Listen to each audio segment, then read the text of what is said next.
현재 시각 8시 26분 지나갑니다. 지금 보시고 계신 머니쇼는 SBS BG과 유튜브에서 실시간 시청이 가능합니다. 또 다양한 주식 정보 원하시는 분들은 카카오톡 채널에서 머니랩 검색하셔서 친구 추가하시면 됩니다. 나스닥이 좀 많이 떨어졌고 보니까 주요 기술주들 하락했고 오늘 실적 발표한 브로드컴 시간 외에서 변동폭이 10%포인트 차이가 나더라고요. 예. 엄청나네요. 아니 뭐 오라클은 어느 정도 뭐 이해는 가는데 네. 저렇게 빚을 많이 내면서 네. 나중에 감당이 되겠나 하는 우려잖아요. 그렇죠. 아니, 브로드컴은 좋았는데 왜 네. 저렇대요? 그러게요. 아니, 뭐 모르는 게 없는 우리 이정민 앵커가 설명 좀 해보세요. 저 모르는 거 많고요. 조금만 알아요. 아니요. 아침에 7시 네. 어닝콜 시작하길래 이제 봤더니 네. 그 AI 쪽 매출 얘기 나올 때는 그때는 올랐어요. 시간 외에서 한 $420 넘어섰는데 장 끝나고 나서 컨퍼런스 콜 이제 하는 7시 중에 할 때 그때 이제 AI 쪽 매출 먼저 얘기할 땐 좋았으니까 올랐는데 그 이후에 그 AI 쪽 아닌 쪽 매출 얘기할 때는 그쪽에선 지금 약간 답보 상태거든요. 그게 나오니까 또 주가가 시간에서 많이 떨어지더라고요. 뭐 차익 실현일 수도 있고 사실 한 달 동안 13%가량 올랐거든요. 그래요. 예. 글쎄요. 떨어진 이유를 제가 어떻게 사실 알겠습니까? 뭐 시장 가지고 왜 그 뭐 사후적으로 자꾸 네. 이유를 찾으려 하는데 그렇죠. 어떨 때는 보면 좀 막힐 때가 많죠. 네. 맞아요. 네. 근데 오늘 백선태님 나오시는구나. 아실란가 모르겠다. 바로 그 질문부터 여쭤볼까요? 예, 예. 오늘 상상인증권 배경찬 리서치 센터장 함께합니다. 어서 오세요. 어서 오세요, 안녕하십니까, 예. 백선태장님. 센터장님 오신 거 보니까 또 한 달이 지났구나. 네, 예. 이래저래 백선태장님 한 12번 보면 한 해가 가는 거네. 올해 마지막이네요. 올해 어. 마지막이네요. 예, 좀 자주 나와야 되는데 한 달에 한 번만 나와서 좀 죄송하고요. 예. 내년에는 한 달에 좀, 두 번 나오시기로. 한 달에 한 번입니다. 지금은. 지금은 예. 예, 예, 예. 지금은 그렇죠. 예. 앞으로 그래요? 두 번 계획 있으신 예, 거 아니에요? 예. 아침 고려하겠습니다. 네. 아침 바쁜 시간에 여기 멀리 상암까지 오시느라고 네. 늘 고맙습니다. 아니 근데 지금 저희들끼리 지금 넋두리를 했습니다만 예, 예. 아니 뭐 다 사실 뭐 사상 최고치 경신이라고 하는 게 다우는 확연하고 S&P 500도 사상 최고치 경신이 이제 종가 기준이고 장중 최고치 6,220을 넘으려면 조금은 더 가져야 되니까 그렇죠. 여기서 아직까지 뭐 이중 천정의 가능성도 남겨둬야 되겠습니다만 아니 뭐 저렇게 돈 풀겠다고 금리 내리겠다고 하니 걱정은 없는데 네. 우리는 이제 이른바 서학개미라고 이 표현 말고 뭐 좋은 거 없을까요? 미국 투자하시는 분들이 워낙 나스닥 쪽에 많으니까 네. 나스닥을 먼저 시세에 눈이 가지 않습니까? 그렇죠. 요 지금 뭐 오라클하고 브로드컴하고 조금 이렇게 결이 다른가요? 아니면 같은 걱정이라고 봐야 됩니까? 뭐 어제 시장 종가를 보면 알 수 있을 것 같아요. 네. 다우존스는 올랐는데 예. 죄송합니다. 지금 나스닥은 하락했거든요. 예. 그러니까 이미 그 AI 버블론, 그 다음에 뭐 제미나이 3에 대한 충격, 그 다음에 일부 기술주들 사실은 말씀하신 브로드컴 실적이 예상치를 상회했음에도 불구하고 네. 네. 컨퍼런스 이 중간에 주가 변동성도 컸고요. 그러니까 솔직히 말씀드리면 그동안 S&P, 그러니까 나스닥이나 미국 주식들이 많이 오르면서 어떤 뉴스에 대한 경계, 호재보단 악재에도 민감해질 수밖에 없죠. 그건 상식적인 겁니다. 네네. 그냥 주가가 오르면 지금 YTD로, 그러니까 연초보다 미국 시장이 많이 올랐잖아요. 예. 그러면 그런 기업들의 주가가 상승했으면 예. 여기서 당연히 올라갈 거라고 해서 뉴스를 안 듣는 투자자가 어디 있겠어요. 그러니까. 예. 그러니까 지금 제가 예. 만약 거꾸로 역지사지 생각하면 인베스터 입장에서면 예. 당연히 내가 투자한 선택의 주가가 올랐으면 좋은데 더 오를지 안 오를지에 대해서는 민감한데 때마침 12월 현재 뭐 기술주에 대한 여러 가지 우려의 목소리가 너무 많았잖아요. 그렇죠. 그러니까 이제 그런 것들이 버무려지면서 투심은 전반적으로는 일단 좀 의심하고 보는 것 같아요. 어떤 이야기든 딱 보고 무조건 뭐 열광한다기보다는 네. 컨센서스를 상회했으니까 당연히 좋은 건 맞지만 뜯어봐야겠는데라는 그런 마인드. 근데 이러다가 주가가 또 횡보를 하고 좀 약세를 보이고 다시 또 1, 2월이 되면 우리 뭐 삼라만상이 봄, 여름, 가을, 겨울이잖아요. 그렇죠. 저는 그 얘기를 꼭 드리고 싶어요. 저 옛날에 뭐 일본 투자자들이 썼던 책들, 예. 투자의 사계절이라는 제목도 있지만, 예. 그러니까 결국 지금은 약간 그런 거 같아요. 그래서 저는 개인적으로는 이런 거 다 감내해야 될 필요가 있을 것 같고, 네. 기업의 구조적인 성장의 문제나 AI의 진짜한 버블이 아닌 이상은 좀 이 정도의 조정은 감내하면서 판단하셔야 될 것 같다 이렇게 보고 있습니다. 하기야 뭐 옳은 거에 비하면 뭐 네. 건전한 조정이라고 보면 되겠네요. 조정이 건전한다는 말씀도 투자자한테는 좀 결례일 수 있는데 좀 어쩔 수 없는 조정이 있는 거죠. 사실 그거는 왜냐하면 지금 상승만큼 무서운 악재는 없어요. 정시 경험 중에. 네. 그러니까 그런 거를 잘 생각하실 거예요. 예. 아유, 그리고 그거부터 지금 좀 순서 무시하고 궁금한 것부터 이제 여쭤보면 예. 어제 SK 하이닉스 말입니다, 센터장님. 아니 그 쭈쭈쭈쭈쭈 막 정신없이 계속 올라올 때는 가만히 있다가 뭐 얼마 올랐다고 그 시총 큰 그리고 지수 영향력이 큰 거기다가 투자 경고였나요 어제 나온 게? 네네네. 그 배경이 뭡니까? 단기 급등과 급락에 대한 어떤 그 판단은 뭐 저희가 할 수 있는 건 아닌 것 같고요. 네. 뭐 일별 변동성 그다음에 주간 변동성, 월 변동성이 있을 거예요. 지수 예. 대비 변동성을 보실 겁니다 아마.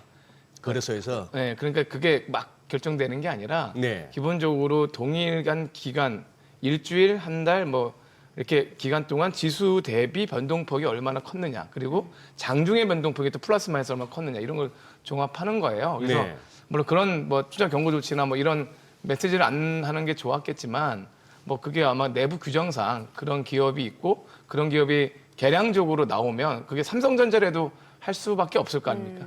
제말 뭐 어느 걸 옹호하는 게 아니라 기본적인 내부 규정이 있어요 분명히. 네. 투자 감리 조치를 하기 위해서도 있고 투자자를 보호하는 차원에서 변동성 높은 주식에 대한 미리 사전에 경고를 드리는 거잖아요.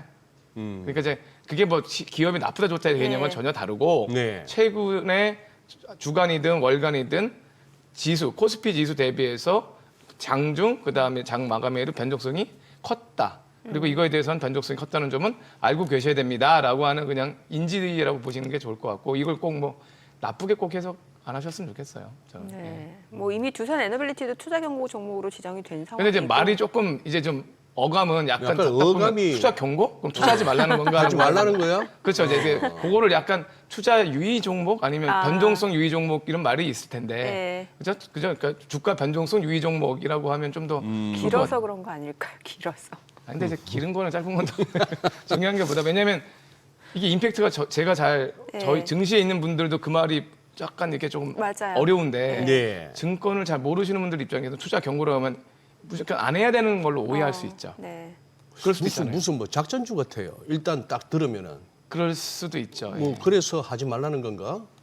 그래서 이제 그런 거는 나중에 한번 공청회를 통해서 한번 좀 표현을 어떻게 좀 정확히 바꿀 것인가 문제를 할 수 있는데 근데 제가 알기로 저렇게 되면은 그걸 못 한다면서요. 신용 미수로 이제 네, 제가 살 수가 알기로 없다면서요. 맞습니다. 그게 신용이나 미수에 대한 전문적인 어떤 그 강화 조치가 있을 겁니다. 아 그래요. 왜냐하면 변동성이 큰 것만큼 속칭 뭐 담보대출을 받았을 때 주식으로 그 충당이 안 될 가능성이 있으니까 네, 반대 네, 매매가 네. 금방 나올 수 있잖아요. 네. 그래서 투자 유의 종목이나 경고 종목에 대해서는 분명히 이렇게 나올 거로 보고 있습니다. 아니 저는 개인적으로 뭐 좌우지간 저런 제도가 있다는 건 알았는데 네. 어제는 좀 뜬금없다 싶었던 게 아니 뭐 요즘 우리 지수 뭐 100포인트씩 움직이는 거 변동성이라고 할 것 같으면은 웃을 게 지수 한 2% 안팎으로 움직이는 날도 많은데 그렇다고 해서 그거 한 것도 아니고 아까 말씀드린 바와 같이 주구장창 쉼없이 급등 할 때 대비 지금 우리가 이미 다 봤던 레벨 안에서 왔다리 갔다리 하는 와중에 투자 경고라고 하니까 뭐지 싶은 생각도 좀 들기도 하고. 뭐 내부적으로 분명히 그 관련된 규정과 기준이 있으니까 한 거일 겁니다. 다만 근데 네. 최근 대형주들 변동성이 좀 컸던 건 사실입니다. 왜냐하면 네. 현대자동차도 당일 하루에만 뭐 11%씩 상승한 날이 있었어요. 장중에. 네. 근데 사실 대형주 시가총액이 뭐 시가총액 상위 10개 기업 중에 하루에 11%, 뭐 만약에 아침에는 마이너스 출발했다가 종가로 11% 끝나면 장중 변동성 15%라는 얘기입니다. 그렇구나. 예. 시가총액이 5등 안에 드는 기업이 그 정도면 좀 변동 좀 약간 부담이 될 수 있으니까 그래서 그런 기준에 따라서 계산을 해봐도 정량적으로 나온 것 같고 다만 투자자분들이 요거에 대한 용의를 잘 이해하실 필요가 있고 기업에 대한 펀더멘탈이나 반도체 산업의 내용과는 전혀 무관하다. 이렇게만 보시면 그러니까 주가의 그냥 변동성만 보고 판단한 거 뭐 나온 조치니까 네. 그거를 잘 해석하시면 좋을 것 같습니다. 삼성화재도 어제 28% 급등을 했어요. 그러니까 사실 그런 네. 것들은 좀 문제라기보다 조금 어떤 변동성이 되게 약간은 단기적 우려스러운 건 있죠. 그래서 투자 주의 종목으로 이제 지정이 된 네. 상황이고 다만 이제 용어가 약간 좀 그럴 수 있다. 예, 그거에 대해서는 공청회라는 게 열릴지 모르겠지만 예, 잘. 저보고 참 아는 게 너무 없다가 진행하는 사람이 그렇다고 보시는 것 같은데 아니 저는 아닌 말로 지금 무슨 뭐뭐 건설 할 것이 이런 것들이 투자 경고 아닌가 싶은데. 그 이제 그 레코드를 쌓는 데 시간이 필요한 네. 거죠. 그러니까 이것이 바로 하루 이틀 만에 되는 게 아니라 적어도 주간, 월간 제가 보기엔 한 달, 두 달 정도의 트래킹을 계속 하면서 지수의 변동성. 근데 그런 종목들이 만약에 뭐 쉽게 말하면 죄송한 얘기지만 삼청단 제약이나 이런 기업들 예전에 생각해 보면 뭐 너무나 많은 급등을 했을 때 결국 두 달, 세 달 뒤에 투자 유의 종목이나 경고 종목으로 지정이 되거든요. 그러니까 그런 걸 잘 보시면 될 것 같습니다. 누가 또 보시면 처음 보시면은 저 친구 또 하이닉스 들고 또 열받았구나 하시겠는데 그게 그거보다도 왜 심판도 축구 심판 중에 휘슬 자주 부는 양반하고 네, 예. 어지간하면 이렇게 넘어가주는 심판이 있잖아요. 저는 휘슬 너무 자주 부는 심판 싫더라고요. 그냥 이렇게 넘어질 듯 하다가 공 들고 그냥 가는데 공 몰고 가는데 거기서 기어이 휘슬을 불러서 거기서 공 놓고 새로 시작하니까. 끊기죠 또. 예. 예, 예, 뭐 저는 뭐 저희 거래소 편을 들은 건 아니고요. 다만 이제 말씀을 드리자면 이 내부 감사팀도 있고 규정도 있는데 만약에 그 변동성을 엑셀로 이렇게 추적을 할 텐데 저희 리서치 센터도 마찬가지인 게 이제 저희도 그런 거에 대해서 뭐 많이 감사를 받거든요. 근데 분명히 주가 이상 징후가 있었고 그 내부 규정에 어긋나서 지정되는 기업인데 시가총액이 크다는 이유로 빼버렸다 예를 들면. 예, 예. 근데 나중에 그게 감사에 걸렸다. 그럼 그게 더 큰 문제일 수도 있죠. 그러니까 내부적으로의 어떤 규정이 준수했다면 뭐 좀 이해해달라 뭐 이렇게 보고 있습니다. 뭐 시장하고 상관없는 얘기일 수도 있고 한가한 얘기일 수도 있겠습니다만 심판 얘기는 저는 심판 얘기로 비유할 수 있는 이거는 저는 자주 느낍니다. 예, 예. 예를 들어서 우리 2차 전지 그때 광풍이 불었을 때 2020년, 21년 그때 그럴 때 진짜 이런 걸 갖다가 제대로 해줬어야 된다는 얘기죠. 아, 예. 정말 근본도 없는 회사들, 실체도 없는 것들 그렇게 난리치고 마바라들 나와서 설칠 때 네. 예. 아니, 저기 그런데 여기 AI 버블론 내지는 AI 뭐 피로도가 높아졌다 네. 뭐 이런 표현도 하는데 거기에 대한 센터장님의 견해는요. 사실 저도 뭐 AI 전문가는 아니에요. 네, 저희 네. 하우스 AI 그리고 그 반도체 전문가들하고 계속 얘기를 하고 있고 관련 자료를 쓰고 있지만 결론적으로는 과거 우리가 봤던 닷컴 버블이라든가 근데 과거 버블하고는 두 가지 이유에서 좀 다른 것 같은데요. 첫 번째는 구체성이죠, 구체성. 이 구체성이 뭐냐면 AI를 지금 우리가 쓰고 있잖아요. 대표적으로 챗 GPT부터 제미나이 3부터 그리고 데이터 센터를 건립하고 있잖아요. 그러니까 최근에 엔비디아 주가가 막 출렁이었던 이유는 뭐 많다 적다 떠나서 그 쉽게 말하면 GPU 매출이 어디로 간 거냐, 그게 어디서 팔린 거냐, 그리고 다시 뭐 재고에 쌓인 거냐 이런 얘기를 하지만 데이터 센터를 구축하는 시간의 어떤 타임렉과 제품 매출이 나가는 시간에 갭은 존재하기 때문에 일시적으로 재고가 어딘가 먼지 쌓인 데서 있을 수도 있습니다. 근데 분명히 근데 그건 데이터 센터나 AI를 쓰는 측면에서는 짓고 있는 거니까 그건 문제가 없을 것 같은데 과거 닷컴 버블하고는 차원이 좀 다른 부분은 우리가 그때 당시에 생각했던 가상의 세계나 이런 것들은 좀 다른, 좀 손에 잡히지 않는 부분이 있다면 이건 손에 잡히는 부분이 있고요. 두 번째는 계속 진화 발전하는 거를 우리가 기술적으로 알 수 있죠. 지금 제미나이 3 다음에 또 오픈 AI가 또 소런 GPT를 발표했고 그러면서 상호 간의 경쟁을 좀 하고 있는 거거든요.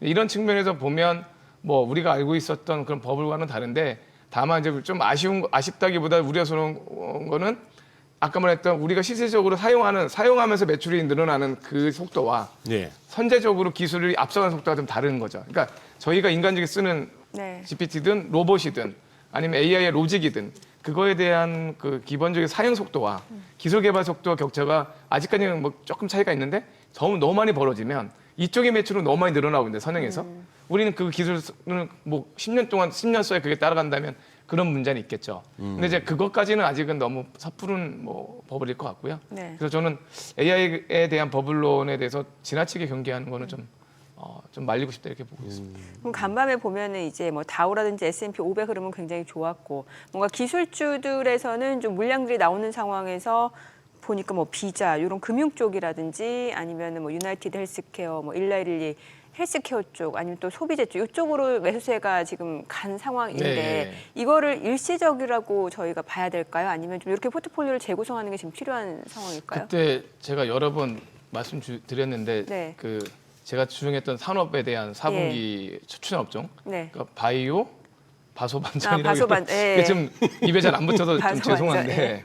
바이오, 소비재, 반도체, 네, 전력기기라고 맞아요. 있어요. 근데 네. 그 구성을 보면 그게 성장주와 지금 아까 말했던 가치주가 좀 내재돼 있죠.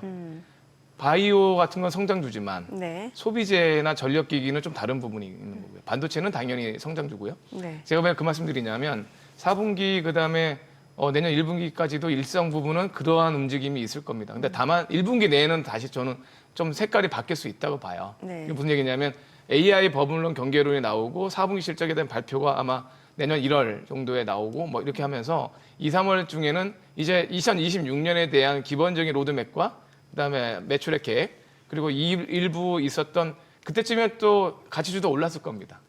제 개인적 생각은 가치주도 올랐겠죠. 11월, 12월, 1월, 2월. 예. 그럼 가치주에 대한 경계가 또 나올 것 같아요. 가치주 주가 상승에 대한 경계. 나면, 그때 가서. 네. 그래서 그렇기 때문에 2월, 3월에 또 장의 색깔은 좀 바뀔 가능성이 있고 성장주가 또 조금 부각을 받을 텐데 역사적으로 많은 이 증시의 승리자들이 성장주를 좋아했던 이유는 뭐냐면 성장주가 성장을 멈추면 좀 아쉽지만 아까 말한 대로 만약에 이 추세가 바뀌면 또 성장주가 그동안 못 올랐던 걸 빨리 반영하는 그럴 수 가치주는 좀 천천히 온건하게 반영한다면 성장주는 6개월 동안 쉬었던 걸 불과 2주 만에 반영하는 경우도 있지 않습니까? 네. 그러니까 성장을 빨리 상승한다는 거거든요. 예. 그래서 성장주의 포트폴리오를 얼마나 조정하자 이런 말씀을 드리긴 조심스럽지만 제가 드리는 말씀에 대한 믿음이 있다면 2월, 3월까지는 당연히 갖고 있는 것이 맞다. 그리고 지금 갖고 있는 조정의 폭이 일정 부분은 예상해야 되는 조정일 수도 있고 그리고 큰 조정이 아니다. 이게 우리가 갖고 있는 기술주에 대해서 근본적으로 완전 의심해야 되는 부분이 그렇게 생각하지는 않고 있거든요. 네. 그래서 그런 부분은 맞다고 보고 있습니다. 여윳돈이 있으면 소비재 쪽도 좀 투자를 하고. 지금 갖고 있는 배당전 소비재주도 강히 있으셔야겠죠. 예. 그러면은 저기는 이제 일단 FOMC 우리는 어제 또 뭐 약간 뭐 옵션 만기이라는 두 가지를 다 이제 겪었습니다만 일단 FOMC 관련해서 아니 이제 뉴욕 시황에 그동안에 호키시 컷 약간 매파적인 금리 인하 이 소리가 나오더니 어제는 또 도비시 호키시 컷 비둘기적 매파적 인하래요. 그러니 어떤 그 비둘기적인 면도 있었고 매파적인 면도 있었다. 뭐 이런 네. 정도로 이해는 합니다만 한마디로 그냥 연준이 어떤 뭐 금리 통화 정책을 가지고 시장을 갖다가 주저앉힐 일은 없다라고 이해하면 되죠. 그 정확하게 보고 계신 겁니다. 그런 거죠. 제롬 파웰 의장 그 말 중에도 그런 얘기를 분명히 얘기했지만 시장에 우리가 원하는 데이터가 나올 때도 있고 안 나올 때도 있는데 또 데이터에 대한 해석도 좀 다를 수도 있다. 네. 하지만 이번에 금리 인하는 경기 성장에 도움이 될 거고 지금 결국은 물가보다는 고용에 지금 방점인 것 같아요, 미국은. 물가는 내년에 2.2% 정도로 안정될 거로 네. 보고 있는 것 같더라고요. 네. 물론 뭐 물가도 그때그때 다르겠지만 근데 다행히 그렇게 트럼프가 지금 뭐 유조선도 납포하고 하여튼 원유에 대한 민감할 수밖에 없죠. 좀 네. 제가 말이 좀만 부연 설명드리면 미국의 월급쟁이들은 어떻게 비용을 쓸까요? 그 상식적으로 잘 생각해 보신 문제잖아요. 우리랑 비슷하지 않을까요? 그러니까 첫 번째로 우리가 쓰는 것처럼 우리도 주담대를 많이 쓰고 계시지 않습니까? 네네네. 미국은 모기지라는 걸 쓰죠. 그렇죠. 그러니까 이게 왜 말씀드리냐면 내년도 물가가 안정적이냐 안정적이 아니냐에 따라 금리를 인하하나 인하하지 않아의 첫 번째 조건일 텐데 네. 그냥 우리는 투자를 상식적으로 생각해 보시면 미국의 셀러리맨 3분의 1 이상 자기 급여의 3분의 1 이상을 모기지로 낼 겁니다. 월세를. 예. 근데 월세가 그렇게 갑자기 오를 이유가 있을까요? 월세 1년 단위 또는 2년 단위 계약을 할 텐데 그렇죠. 네. 갑자기 그게 오를 이유는 없죠. 특히 금리 인하 시기였다고 네. 본다면 올해 연초 이후로 지금 100bp 이상 인하가 된 건데 사실은. 그러니까 적어도 렌트비는 안정적일 가능성이 있고요. 네. 두 번째가 많이 쓰는 게 이제 그로서리 생활용품 물가. 네네. 이건 좀 올랐을 겁니다. 왜냐하면 관세를 때려버렸기 때문에 중국이나 이런 데서는 음식료나 뭐 야채 이런 가격들은 분명히 올랐겠죠. 커피도 가격이 올랐을 거고요. 근데 사실 그게 아주 그러니까 큰 돈은 아니거든요. 품목별로는 작은 돈이잖아요. 예. 그래서 네. 그건 좀 올랐다고 보고. 근데 마지막 많이 쓰는 게 에너지 비용입니다. 아. 기름값도 무시 못하거든요. 그렇죠. 마일리지가 워낙 긴 나라니까. 운전을 많이 하고. 근데 유가는 지금 연초 대비해서 10% 이상 하락했지 않습니까? 그러면 이걸 종합해 보면 내년도 물가는 렌트비 안정적일 거고 유가는 내년 말까지 좀 더 저희는 54불까지 하락한다 보거든요. EIA는 52불까지 하락할 거라 보고 있어요. 예. 네. 그렇다면 그것도 10% 가까이 하락을 하는 거고. 근데 이제 생활 물가는 좀 올랐겠죠. 네. 관세 때문에. 그렇죠. 그러니까 해보면 지금 내년에 물가 상승률은 2.2% 어느 정도 타당성이 있는 거죠. 그러니까 그러면 이제 고용만 보고 인하를 하면 되는 거니. 근데 신규 실업 청구 건수는 또 갑자기 11월은 줄었다가 12월은 증가하고. 그러니까 이제 데이터라는 게 정확히 종잡을 수 없다는 겁니다. 정확히 말씀드리면. 파월의 의장 말이 맞는 거죠. 그럼에도 불구하고 내년도에 한 번, 두 번의 인하 가능성이 있는 건 여전히 고용 시장이 조금 더 불안할 수 있고 고용에 대해서 경기 활성화가 필요하다는 보기 입장이기 때문에 그래서 이게 도빗인지 헛깃인지 모르겠지만 한 번, 두 번에 대한 것이 중론으로 나오고 있는 거죠. 근데 전도표는 되게 벌어져 있는 상황이고요. 전도표는 벌어져 있는 상황이고 일부 네. 의원들은 금리 인상에도 2명인가 3명이 있었고요. 예. 그래서 뭐 다양한 의견이 존재하는 거고요. 근데 대부분은 한 번, 두 번의 인하에 물려 있어요, 아직은. 그렇죠. 이렇게 보는 게 또 그래서 뭐 도빗이 헛깃이 같이 있지 않나? 이렇게 보고 있습니다. 그죠. 뭐 중간값으로 볼 것 같으면은 내년에 한 번인데, 근데 살짝 이렇게 전 분포를 보면은 두 번 내려도 뭐 이상할 게 없는 그런 상황이고 무엇보다도 우리 인상은 없다 했으니까. 근데 문제는 20이나 무슨 뭐 호주나 캐나다나 이런 쪽에서는 오히려 이제 다음 중앙은행들의 행보가 금리 인상 쪽일 거다 쪽으로 자꾸 이렇게 컨센서스가 모이지 않습니까? 그렇죠. 그러니 이제 미국 혼자 내리겠다는 거고. 그러면은 지금 이게 보면은 환율하고 어떤 국제 간 자금 이동에 좀 큰 영향을 줄 수 있는 다이버전스 아닌가요? 일정 부분 영향이 있을 수도 있어요. 네. 극단적으로 말씀하시면 20이나 아니면 지금 일본 중앙은행도 금리 인상. 맞아요. 일본도 그런 이제 식으로 올릴 올리고 판이고. 그다음에 미국은 낮추고 또 특히 내년도에 미국이 의장 선거가 있지 않습니까? 제롬 파웰이 바뀌거든요. 네. 그러면 아마 친 트럼프 정부 인사의 가능성이 있고 그러면 진짜 2번 또는 3번 가능성도 있어 보이는 거 아닙니까? 네. 그렇게 되면 금리 인하가 되면 그 해당국의 환율은 낮아지는 게 맞고요. 그렇죠? 그러니까 이제 이런 부분들 다만 근데 이제 그런 건 있습니다. 미국이 지금 그 코로나 때 금리 급등을 너무 많이 시켰어요. 그래서 지금 기준금리가 3.5에서 3.75지 않습니까? 네. 네. 그러니까 이 얘기는 뭐냐면 기본적으로 조금 더 낮출 룸은 있죠. 저희 나라 기준금리가 2.5입니다. 그러니까 지금 1.25%포인트 차이가 있거든요. 예. 그러니까 보통 기준금리가 높은 나라는 원래는 죄송한 얘기지만 이게 경제학적으로 보면 금리가 높다는 걸 리스크와 리턴 개념으로 보면 원래는 성장국가, 이머징 컨트리들이 금리가 높아야 돼요. 그렇죠. 잘 생각해 보세요. 30년 전에 우리나라 90년대 중반에 환율이 뭐 800원일 때도 금리는 9% 8%였습니다. 그렇습니다. 미국 기준 그때 미국 금리가 3% 예. 2%대였거든요. 예. 그게 왜 그러냐면 당연히 경제가 성장하는 나라는 그 돈의 가치가 높기 때문에 그만큼 금리를 높게 받는 거고 안정적인 선진국은 안정적인 대응에 금리가 낮은 거죠. 기회비용의 효과로 보면. 근데 지금 미국의 금리가 전 세계에서 가장 높습니다. 기준금리가. 이거는 경제학적으로도 저도 경제학을 공부를 저는 경영을 전공했지만 네. 참 뭐 여러 가지 복합적이라고 얘기하니까 뭐 받아는 드리는데 뭐 가장 근데 왜 그 말씀 드리냐면 지금 3.5에서 3.75라고 보면 뭐 50bp를 낮추고 75bp를 낮춰도 우리나라 금리랑 유사할 수도 있어요. 그러니까요. 예. 그러니까 자본 유출에 대한 부분은 우려스는 거 맞죠. 특히 이 유로하고 달러 같은 경우 그럴 수 네네. 있는데 아시아 통화국하고는 좀 별개 문제가인 것 같고 일본도 지금 기준금리 올려도 아직도 여전히 미국보다 훨씬 낮거든요. 예. 물론 이제 올리는 와중에 이 올리고 낮추면서 그때 각 자금 유입이 된 건 맞죠. 그 델타 값 때문에 무슨 네. 아실 겁니다. 누구는 낮추고 동시에 누구는 올리기 때문에 그 어떤 약간의 차익이라는 생각으로 왔다 갔다 하는 건 있겠지만 구조적으로 미국 금리가 높은 거는 조금 난센스인 건 하죠. 아니 그 말씀의 연장선상에서 그래서 요즘 보면은 유로도 강하고 뭐 엔도 자꾸 이렇게 달러엔 환율도 이렇게 슬금슬금 자꾸 아래쪽으로 엔 네. 강세 쪽으로 보려고 그러고 위안도 강하고 뭐 이런 식인데 우리가 같이 안 내려가니까 우리 환율만 예. 특히 어제 오후에 환율이 팍 뛰면서 지수도 좀 밀리는 느낌이었는데 무슨 특별한 뭐 모멘텀이 있었다고 보세요 어제? 아니, 저는 사실 외환 시장에서 특별한 모멘텀이 있을 거라고 보고 있지는 않았어요. 오히려 사실은 미국이 금리 인하를 했기 때문에 네. 그래서 외환은 그러니까 원달러 환율은 좀 1,460원이나 뭐 글쎄 내려가 주는 게 10원이라도 제일 뭐 하락할 줄 일감인데. 알았는데 그게 하락을 안 하더라고요. 그래서 야 이게 그러니까 이제 어떤 원달러 환율이라는 게 당연히 이제 기준금리와의 차이만 갖고는 못 받는다. 네, 예. 그러면 그냥 우리가 모르는 몇 가지 있는데 그중에 대표적인 게 해외 투자금은. 맞아요. 그러니까 우리가 내년도에 미국의 투자금을 지원해야 되는 그 금액 그리고 그동안 사실은 잘 생각해 보면 오늘 뉴스도 나왔지만 뭐 SK랑 GM이 배터리 뭐를 분리해서 서로 운영하기로 했다는 뭐 이런 뉴스 JV 결별설이 나온 것처럼 그러니까 우리가 대미 투자가 지금 트럼프 정부 있기 전보다 엄청 많았어요. 예. 그렇죠? LG 엔솔도 마찬가지고 뭐 미국에만 배터리 투자한 게 아니라 그간 10년간 보면 유럽에도 공장을 지어야 되고 동남아, 그러니까 지금 우리가 캐펙스한 투자를 한국에 투자하는 거의 20%가 안 되는 것 같고 상당히 많은 10대 그룹의 대부분이 해외 투자를 해봤습니다. 글쎄요. 네. 그럼 이게 다 애와 유출이거든요. 네, 네. 워낙 약세의 요인이었고 네. 그게 누적돼 왔다고 좀 보고 있고요. 보고 있고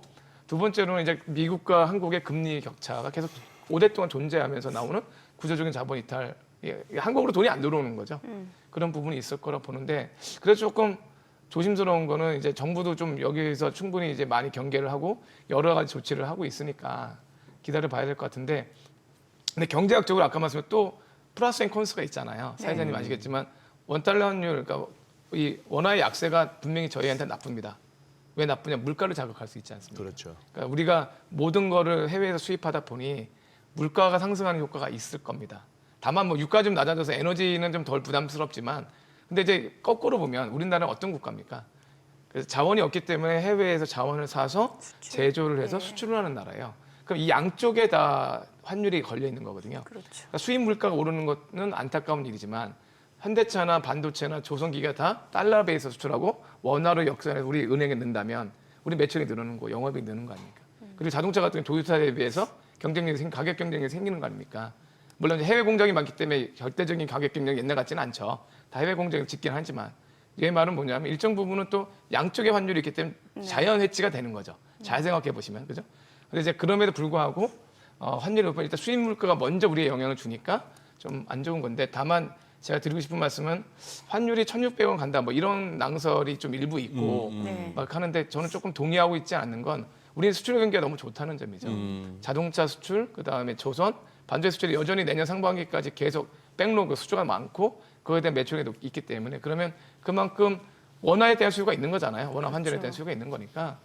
근데 다만 단기적으로 보면 내년도에 미국에 대한 대미 투자권 그리고 그동안 누적적으로 있었던 미국과 유럽에 대한 우리 배터리부터 다양한 기업들의 어떤 투자권들이 있어서 그 투자는 계속 진행하다 보면 달러 수요가 있을 수밖에 없으니 결제해줘야 되잖아요. 말레이시아에 내가 새로운 공장을 졌는데 네. 공장에 임금을 주기 위해서 달러를 네. 결제해야 되니까 이런 부분이 있다 보니까 원화 약세 요인은 일정 부분 있는 건 맞는데 그게 저희가 예상한 대로 내년도에 평균 환율이 1,480원으로 봤다면 어느 정도는 적정하지 않을까라고 보고 있습니다. 알겠습니다. 자, 지금 시각 8시 54분 향해 갑니다. 오늘 양시장 호가 상황 체크하겠습니다. 먼저 코스피 예상 체결됐습니다. 오늘 소폭 상승 예상되고요. 4,119. 코스닥 보합권 예상됩니다. 934고요. 시가총액 상위 정보 예상가 보겠습니다.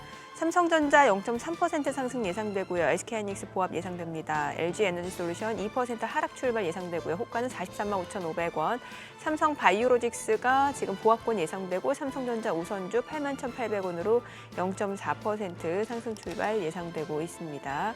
자, 그리고 현대차, 기아 좀 보도록 하겠습니다. 지금 현대차 같은 경우는 0.8% 상승 예상되고요. 호가는 29만 8천 원, 기아가 0.9% 오름세가 예상됩니다. HD현대중공업 56만 4천 원으로 0.8% 상승 예상되고 두산 에너빌리티 7만 7,600원으로 나타나고 있죠. 한화 에어로스페이스가 호가 92만 원 집계가 되고 있습니다. 코스닥 시가총액 상위 종목 예상가 보도록 하겠습니다. 오늘 알테오젠이 6% 하락 예상되고 있습니다. 지금 호가에서는 42만 5,500원으로 나타나고 있고요. 에코프로비엠은 17만 5,200원, 에코프로 호가는 11만 3천 원이고요.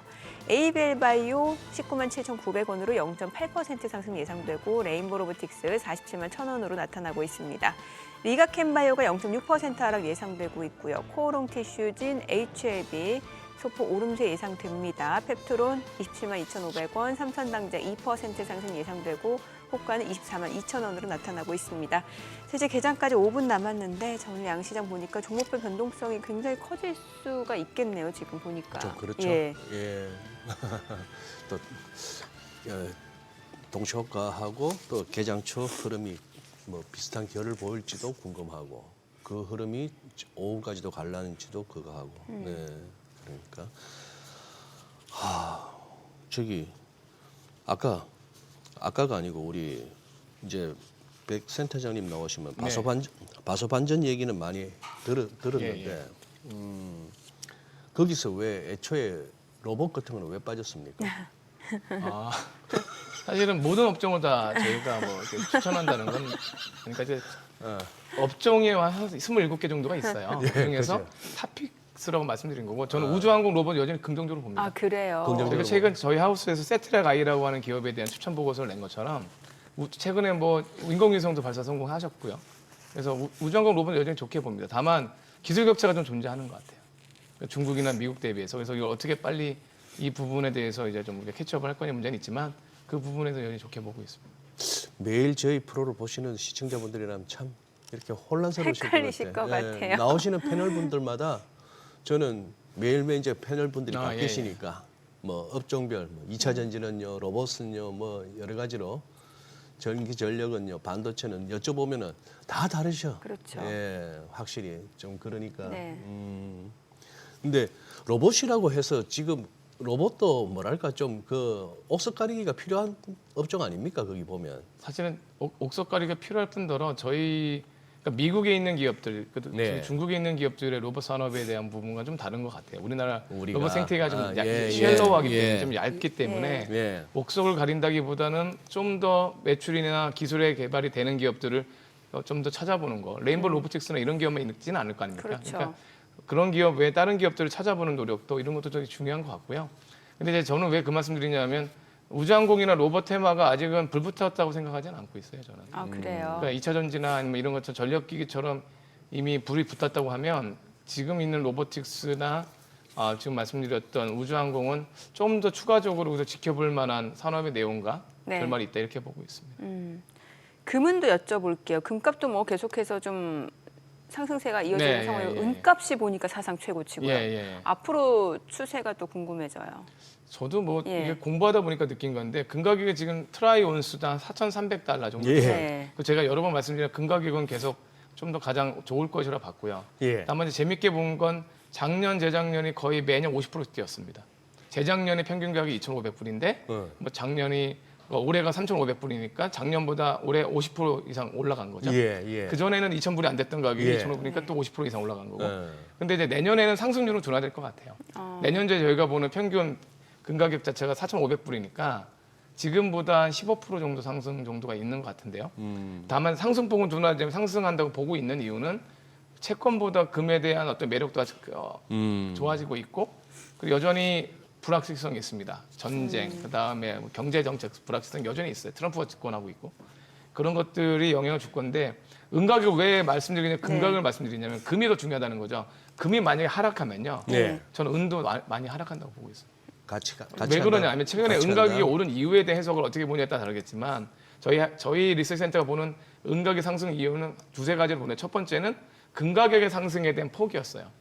그러니까 우리 보통 어떻게 숫자로 얘기하냐면 금가격을 분자에 놓고 네. 은가격을 분모에 놓고 한 거를 금은 차이라고 보는데 지금 4,300을 60으로 나눠보면 네. 뭐 한 70 몇 배 정도 나올 겁니다. 그죠? 네. 근데 이게 역사적으로 가장 크게 벌어진 거예요.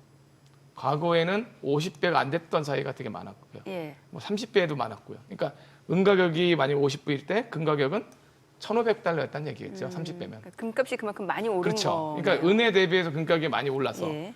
그 벤치마크 차원에서 보면 좀 말이 안 된다는 너무 괴리가 벌어져 있다. 그 네. 괴리율이. 근데 두 번째는 뭐냐면 산업용 수요가 일부 영향을 준 거죠. 네. 그러니까 사실은 금가격 대비해서 은가격이 너무 싸 보이는데 뭐 오를 이유가 없을까라고 찾다가 보니까 데이터 센터나 그다음에 IT 제품에 대한 은의 수요가 그 말은 맞는 얘기예요. 보통 금은 산업용 수요가 5%가 안 됩니다.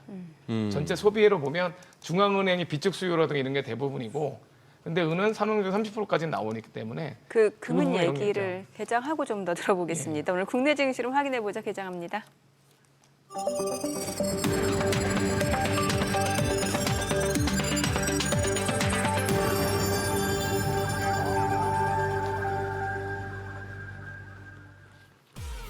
(12월 12일) 금요일 국내 증시 개장했습니다. 간밤 뉴욕 증시 나스닥 하락했고 다우하고 S&P 500, 또 S&P 500 사상 최고치, 주요 소비재 금융 쪽으로 매수세가 유입되는 반면에 기술주에서는 이제 AI 거품론에 대한 우려, 또 차익 실현 욕구가 커지면서 또 하락으로 마무리가 됐고요. 또 어제 오라클, 오늘은 또 브로드컴 실적, 어닝콜까지 확인해 보셨을 텐데 오늘 국내 증시도 변동성이 상당할 것으로 예상이 됩니다. 어제도 그랬거든요. 오늘 양시장 출발 지수 좀 체크해 보겠습니다. 먼저 코스피입니다. 오늘 4,123, 코스닥은 933, 양시장 혼조 출발이고요. 시가총액 상위 종목 시초가 보겠습니다. 오늘 삼성전자가 지금 보합권이네요. 보니까 107,200원, SK하이닉스는 0.7% 떨어집니다. 56만 1,000원이고 LG에너지솔루션 442,250원, 삼성바이오로직스가 0.9% 상승합니다. 168만 4,000원이고 삼성전자 우선주 보합이고요. 현대차가 올라갑니다. 1% 상승합니다. 지금 29만 8천 지금 30만 원 다시 회복이 됐네. 29만 8,500원 선에서 지금 30만 원 선을 중심으로 좀 흐름이 이어지고 있는 상황이고 두산에너빌리티가 0.9% 올라갑니다. 7만 8천 원. HD현대중공업이 0.3% 하락합니다. 55만 7천 원이고 기아가 상승합니다. 12만 4,100원. KB금융이 12만 5,900원으로 0.8% 올라갑니다. 코스닥 시가총액 상위 종목 시초가도 보겠습니다. 알테오젠이 좀 많이 떨어지네요. 지금 4.7% 하락합니다. 최근에 나흘 연속 하락세가 이어집니다. 42만 5천 원까지 내려가고요. 에코프로비엠은 0.3% 상승합니다. 17만 4,100원. 그리고 에코프로가 1.5% 올라갑니다. 11만 4,500원이고 ABL바이오가 19만 6,400원. 레인보로보틱스가 좀 떨어집니다. 46만 8천 원. 리가캠바이오가 지금 0.3% 하락이네요. 현재 18만 7,800, 리가캠바이오가 지금 보합권이네요. 18만 7,400원. 코오롱 티슈진이 2% 상승합니다. 18만 6,900원. HLB가 4만 8,500원이고 펩트론이 좀 떨어집니다. 27만 1,500원. 삼천당제약이 1.9% 상승하면서 24만 1,500원에 거래되고 있습니다. 오늘 시장에서 특징을 보여주고 있는 섹터 종목들 체크를 해보도록 하겠습니다. 자, 오늘 보게 되면은 양시장 중 혼조세가 이어지고 있는 가운데 건설주들이 좀 움직임이 나타나고 있는데 현대건설이 3.8% 올라갑니다. 76,300원. 그리고 DLENC가 3% 이상 올라갑니다. 44,350원. HDC 현대산업개발도 2% 상승합니다. 21,750원. 그리고 상지건설 3% 상승세고 GS건설이 2% 올라가고 대우건설도 1% 상승세, 삼성물산 지금 보합권이고요. 어제장 같은 경우는 이제 소형 건설주 위주로 테마성 느낌으로 좀 많이 급등을 하는 모습이었고 오늘 보험주들도 흐름이 괜찮아요. 지금 미래에셋생명이 2.9% 상승 중이고요. 재보험사죠. 코리안리도 1.6% 오름세고 동양생명, 한화생명, 삼성생명 다 1% 이상 상승 흐름 보여주고 있습니다. 뉴욕 증시 쪽에서도 금융섹터 쪽으로 매수세가 좀 유입되는 양상이었고 오늘 철강주들 좋습니다. 세아베스틸 지수가 18% 급등합니다. 지금 4만 800원, 세아제강도 3% 오름세고 동국제강, 현대제철도 1% 상승 중이고요. KG스틸도 지금 현재 1.2% 올라가고 포스코홀딩스, 포스코스틸리온 다 올라갑니다. 오늘 철강 쪽 흐름 괜찮고 우주항공 쪽도 괜찮아요. 세트레가이가 8% 상승세 보여주고 있고요. HVM도 13% 급등합니다. 31,650원. 스피어가 17% 급등하고요. 캔코아 에어로스페이스가 7% 상승세고 이노스페이스 그리고 하나 에어로스페이스도 2% 상승세. 한국항공우주도 2% 이상 올라가고요. LIG 넥스원도 1% 상승 흐름 보여주고 있습니다. 오늘 호텔 리조트 쪽도 움직임 나타나고 있는데 사실 이제 서부 T&D 같은 경우는 약간 테마성 느낌이 있고 파라다이스가 2.6% 올라가고요. 호텔 신라 1% 상승세입니다. 한화가 0.98% 오름세 이어지고 있는 모습이고요. 자, 그리고 오늘 수급 상황 좀 체크해 보도록 하겠습니다. 오늘 유가증권 시장에서 개인 투자자가 718억 원 순매수고요. 외국인은 969억 원 매도 우위, 기관은 202억 원 순매수입니다. 코스닥에서는 개인이 740억 원 매수 우위, 외국인과 기관은 각각 400억 원, 195억 원 순매도를 나타내고 있습니다. 환율 체크하겠습니다. 달러원 환율 오늘 10전 하락한 1,472원 90전에 개장이 됐습니다. 확실히 지금은 좀 모멘텀이 있는 섹터, 테마 쪽 움직임이 강합니다. 네. 그러네요. 예. 근데 지금 정민앵커 보시기에 주도주가 뭐예요? 지금 요즘? 주도주요? 요즘 오늘 말고. 요즘 바이오 2차 전지 반도체는 좀 오후 들어서 보통 힘이 약해지는 경우가 많고 약간 수급이 퐁당퐁당하는 느낌이에요. 퐁당퐁당하는 느낌? 로봇도 조금 움직임이 있다가도 금방 차익실적 물량들 그러니까. 나오고 네, 오늘은 또 소비재 쪽이 음식료 섹터도 좀 움직임이 나타나고 있습니다. 네, 그래요. 우리 뭐 금 얘기 그 정도 들었고 네. 시간이 얼마 없어서 백영천 센터장님 나오셨으니까 백 센터장님 그러니까 우리 금은 얘기인데 마무리 져야 되잖아요. 뭐 마무리 더 할 게 있었나? 금은. 이게 은 가격 은. 결론적으로는 올해보다 내년도를 봤을 때 그러면 원자재가 뭐가 좋냐고 많이 물어보시거든요. 네네. 그래서 금이 제가 보기에는 지금보다 15에서 20% 상승 여력이 있다고 보면 은은 그거보다 더 높게 올라갈 겁니다. 아. 그 이유는 그동안 못 올랐기 때문도 있지만 금 가격에 대한 괴리율 때문에도 은은 좀 더 올라갈 거고 특히 여기 산업용 수요라고 하는 어떤 모멘텀을 기반으로 네. 좀 더 은은 더 올라갈 수 있고 은의 단기 공급량이 없어요 별로. 네. 다만 이제 은은 귀금속이 아니고 저축성, 그러니까 쉽게 말하면 저장성으로 뭐 사지는 않거든요. 은은 네. 이제 그런 부분은 있지만 여하튼 은 가격은 추가적으로 좀 상승이 클 거다 이렇게 보고 있습니다. 네. 센터장님. 네, 저기 그 차화정 하던 그 차화정 장세가 2010년 그 무렵 맞죠? 2009년, 10년, 11년. 11년 네. 그때. 예. 제가 그때 당시 지금도 화학 에너지지만 그때 에너지 때 했었죠. 예. 그죠? 그때 LG 화학 기억나고 S오일 그때 10배 갔죠. 10배 갔죠. 네. 그리고 기아도 10배 갔고. 기아요? 기아차. 기아차. 기아. 그거는 그 정도 가지 그렇죠. 않았었나? 그 다음 기아가 한때 EV 발행에 어려움을 겪을 정도로 있었어요 이슈가. 그러다 지금 사회자님 말씀대로 10배 갔었죠. 제 그래, 기억이 나요. 예. EV 발행이 잘 안 돼서 이게 힘들었던 기억이 나거든요. 지금부터 상상을 못할 일이지만. 네.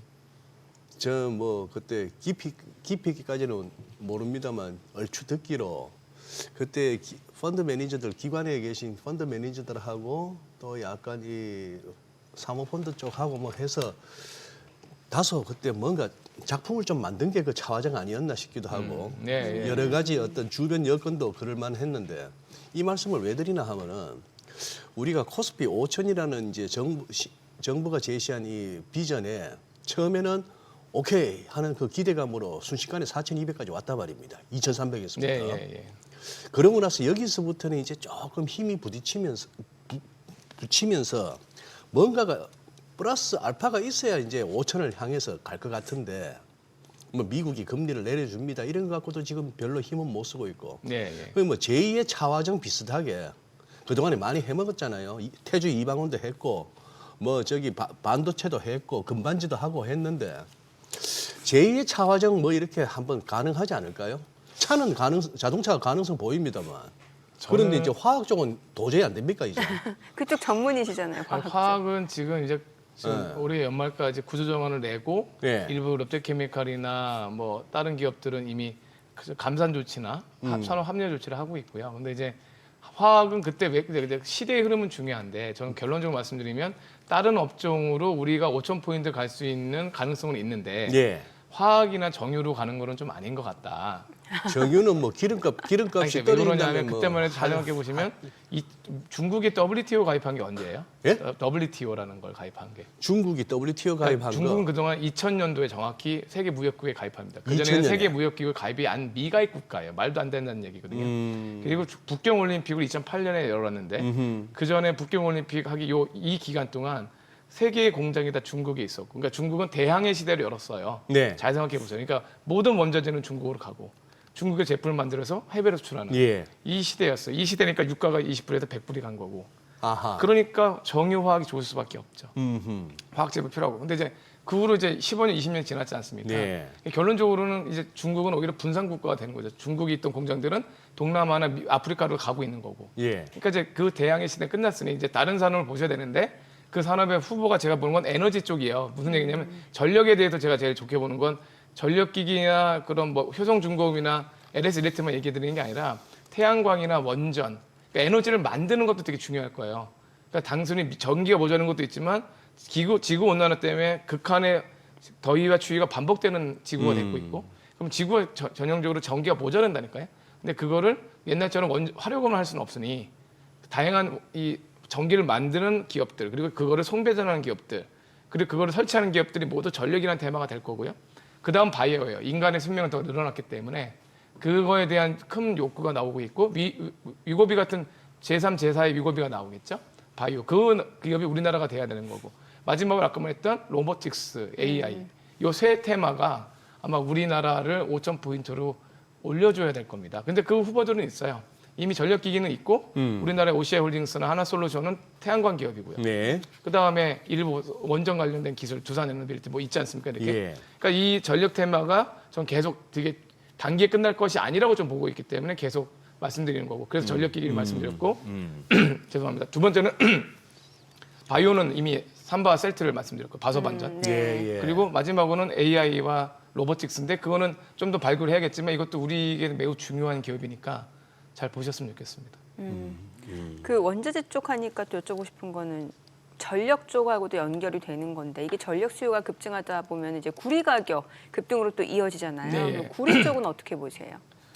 근데 저는 개인적으로는 구리 가격은 조금 추정하기가 조금 애매하고 어렵다고 보는데 네. 상식적으로는 은가격이나 금가격보다 덜 어려울 거로 봐요. 아 그래요. 제가 좀 잠깐 화면만 네. 보여주시면 지금 이게 지금 중요한데 투자는 상식적으로 하셔야 됩니다. 자, 네. 보시면 왼쪽 보시면 전 세계에서 구리를 제일 많이 쓰는 나라는 중국입니다.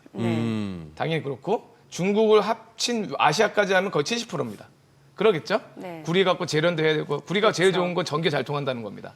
그래서 전선 많이 쓰고 있지 않습니까? 근데 그것만 쓰는 게 아니라 오른쪽 보시면 구리는 어디에 쓰냐면 건설, 보시면 소비재, 전자제품, 인프라 이런 걸 많이 씁니다. 이게 네. 왜 그러냐? 동파이프도 기억나시죠? 우리 옛날에. 예. 그러니까 지금 부식에 강하다 이런 걸로. 그러니까 왜 이 말씀드리냐면 지금 중국 부동산 경기 전 안 좋을 것 같아요 내년에도. 최근에 어저께 뭐 공중파에서 구해줘 뭐라고 하는 그런 프로가 있었는데 상하이의 공실률을 보고 깜짝 놀랐어요. 상해 그 대도시에 학군 좋은 집 빼놓고는 공실이 있더라고요. 아파트가. 그러니까 무슨 얘기냐면 지금 중국의 부동산 경기는 안 좋을 거예요. 그러면 이 건설이나 일부 제품에 대한 소비가 안 좋고 그럼 구리에 대한 수요는 생각보다는 세지 않을 것 같다. 근데 다만 구리 가격이 이제 최근에 오르고 좀 더 근데 강보합으로 올랐던 이유는 금가격과 은가격이 오른 것도 있고 네. 두 번째는 여기 보시면 요 페이지 마지막 보시면 요 오른쪽 보시면 이게 구리강산 신규 프로젝트예요. 네. 그러니까 구리강산을 매년 신규로 오픈해 줘야 되거든요. 근데 보시면 25, 26년 보면 100만 톤밖에 안 나오죠. 그러니까 신규 수요를 보통 한 300만 톤씩 신규 수요가 나오는데 신규 광산도 200만 톤, 300만 톤은 나와야 되는 거잖아요. 네네. 근데 그게 이제 작년 그리고 내년까지도 신규 광산이 좀 없었어요. 왜? 지난 2, 3년간 구리 가격의 정체이다 보니까 구리 광산 신규 투자를 안 한 거죠. 그러다 보니까 올해하고 내년 상반기까지 구리 가격이 강보합 가능성은 있죠. 근데 다만 27년, 28년에 또 이제 200만 톤 이상 신규 광산이 나와요. 네. 그렇기 때문에 제가 보기에는 아까 중국의 부동산 경기가 생각보다 저는 좀 부정적으로 보고 있고 그다음에 뭐 AI 수요는 있죠. 구리에 대한. 근데 다만 신규 광산은 또 일시적으로 좀 줄었으니 수요와 공급에 둘 다 악재가 있는 거거든요. 네. 그래서 가격은 강보합 정도가 맞는데 은가격보다 금가격보다는 덜 오를 것 같다. 뭐 이렇게 보고 있습니다. 저기 뭐야 그러면은 저 이제 유가는 더 오를 일 없다고 보면 되는 겁니까? 저도 말씀드린 대로 올해 초 유가가 얼마였냐면 사회자님 보시기에도 올해 초 유가가 69불 정도 했어요. 예. 올해 1월 달에. 예. 근데 지금이 60불, 59불 막 이러거든요. 예. WTI 기준으로. 예. 그러니까 내년도 저희가 전망한 내년도 4분기 유가는 54불입니다. 54번. 4분기 유가. 그러니까 이제 계속 10% 정도는 추가적으로 좀 하락할 것이다. 이렇게 보고 있는 이유가 수요는 뭐 그냥 1, 2% 정도 성장하는데 공급이 여전히 많아요. 공급이 많은 건 미국의 셰일가스도 있지만 오펙 플러스가 서로 카르텔이 좀 깨진 거죠. 왜냐하면 러시아가 배신하기 시작했지 않습니까 이미. 러시아 우크라이나 전쟁 때문에 돈이 필요한 러시아 입장에서 원유를 무조건 팔아야 되거든요. 네. 그러다 보니까 감산에 대해서 약간 지키지 않은 면이 있었어요. 그러다 보니까 일부 오펙 플러스 중에 그거에 대해 불만이 있었던 뭐 일부 아프리카 국가나 아니면 중동 국가 중에 우리는 증산을 하자. 그래서 지금 증산을 좀 하고 있는 거거든요. 네. 그래서 오펙 플러스의 증산 조치가 있다는 거는 유가는 조금 더 약세 가능성이 있다고 보고 있습니다. 네, 네. 그리고 저 아마 화학 쪽 하셨으니까 센터장님 잘 아실 거 아니에요. 유가는 떨어져요. 국제 유가는. 네, 네. 근데 그 와중에 환율은 뭐 가만히 있든지 좀 슬금슬금 올라요. 그러면 영락 없이 주유소 기름값 올라요. 네. 잘 안 내려요. 뭐 그 좀 그게 있습니까? 주유소 기름 가격에 좀 하방 경직성이 있습니까? 그건 예전에 뭐 MB 시절부터 했는데 저도 뭐 그러니까 결론적으로 말씀드리면 휘발유 가격의 절반은 세금입니다.